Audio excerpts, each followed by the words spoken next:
invite experts and newsmakers on this show, it's almost always to ask them about current events. We rarely get the chance to find out about how they got their start, when they got their big break, and what makes them tick. That's why, in my final few weeks as host of Greater Boston, we've been inviting a parade of familiar faces back on the show for a segment we're calling Emily's List.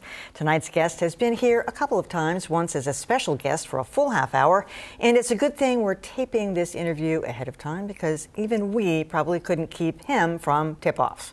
Wyc Grousbeck has been managing partner and CEO of the Celtics since 2002. Welcome back to Greater Boston. So nice to see you. Thanks for having me here. So we were going to have you about a month ago, and it was the night that Mayor Menino died. And I started thinking about what a great ambassador, we had to change it obviously, he has been for all of the sports teams. And then I started wondering, was he really a sports fan? Did he go to Celtics games? Did he? Well, he was reluctant to accept free tickets, but he was a dedicated part of what we did from day one. He said, anything I can do to keep the Celtics going in the community, you know, what do you need from me? And he was just right there for us. And his daughter Susan is part of our Celtics organization, I've seen that, and she is. I don't know what the word is, an angel. She's a fantastic person, the whole family. So we miss him.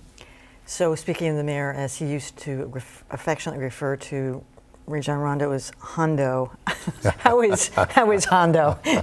Yeah. How's he doing? Rajon had a triple-double in our most recent game. We beat the Wizards, so he's doing better and better. He's got a contract year. You know, he's got one of those years where sort of every point seems to matter, maybe to a player and his agent. Although we try to take a longer view, and there's a lot of pressure really on him. He's probably our best player, and there's more pressure on him because we don't have the big three around him like we used to.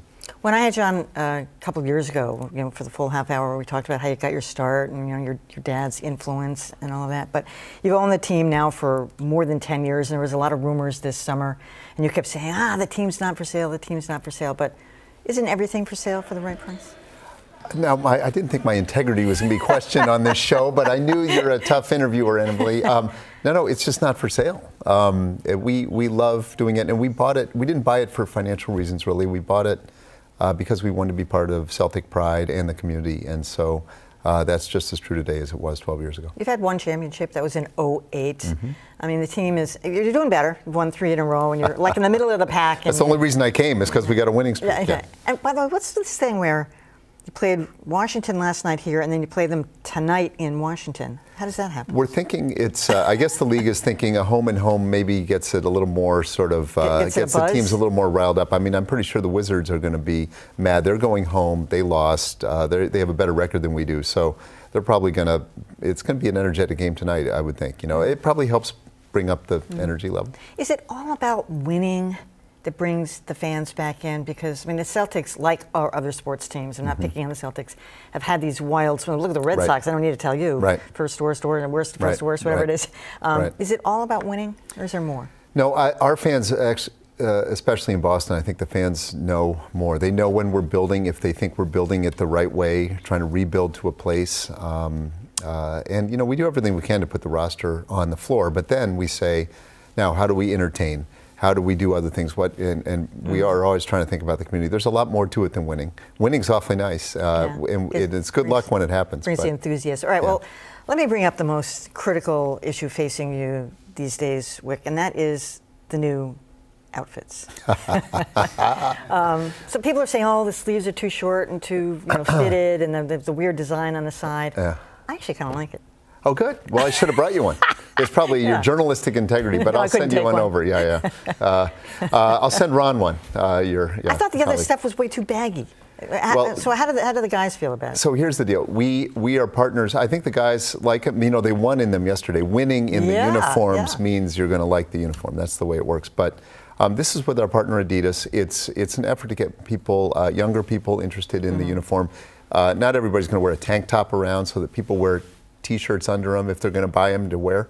So this gives people a chance to actually sort of buy a short sleeve shirt. Yeah, I mean, actually, I think some of the sports teams started horrible trends in clothing with the big baggy and everything falling off. And I remember when baseball players, you could see the socks, and now the pants go all the way down to the ground. Yeah. So an issue near and dear to you, of course, is your son Campbell. I was at the the graduation, I think it was. Yeah. It was the final event last spring for the Perkins School. And he was leaving the school. He's 22 years old, so he'd been there a while. How is he doing? Thank you. Campbell is doing great. He's in his next level of education.